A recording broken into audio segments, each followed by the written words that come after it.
Today's news. Today's news.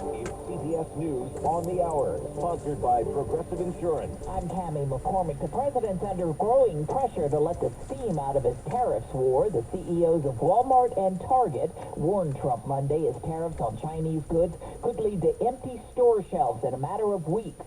CBS's Nancy Cordes. 48 hours later, we're hearing a new message from this president expressing a lot of optimism that this is all going to get taken care of very quickly. Not soon enough for many industries, as Allison Keyes reports. At the port of Long Beach, CEO Mario Cordero says the Trump tariffs are causing a drop in ship traffic. The fundamental view from a port authority perspective, less cargo volume, less jobs. He says most imports come from China and there's a ripple effect. 1 in 9 jobs come in the region of Greater Los Angeles are from the port complex.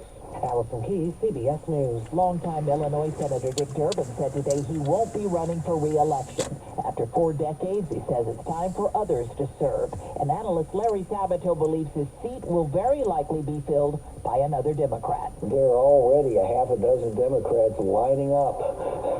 There'll probably be more because open Senate seats don't come around very often anywhere, and particularly not in Illinois. Durbin is part of a Senate leadership that has been in place for almost 2 decades, along with leader Chuck Schumer. The Vatican says 20,000 people have viewed the body of Pope Francis today and paid their respects.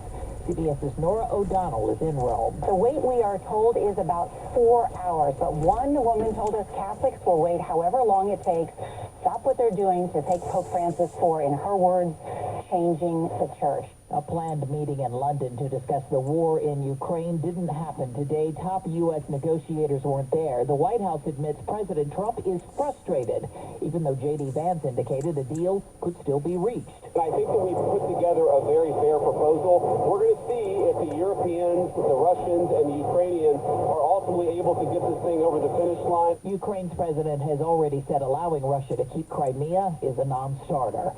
Millions of Americans are still falling for online scams, as Matt Piper reports. Scammers stole a record $16.6 billion last year. The FBI says that is a 33% increase from the year before. More than 250,000 complaints reported money lost to a scam, with an average loss of more than $19,000. Those over the age of 60 fell for scams the most and lost the most money, on average $83,000. Investment scams were the top cause of loss, though many also lost money from romance scams. The Dow finished up 400 points. This is CBS News. Well, that's today's news. Today's news. I didn't hear any good news, did you? I didn't think so. I guess it's all about perspective. The glass is half full. Well, as always, I'd like to thank you again for coming along with me on these Dash Cam News adventures.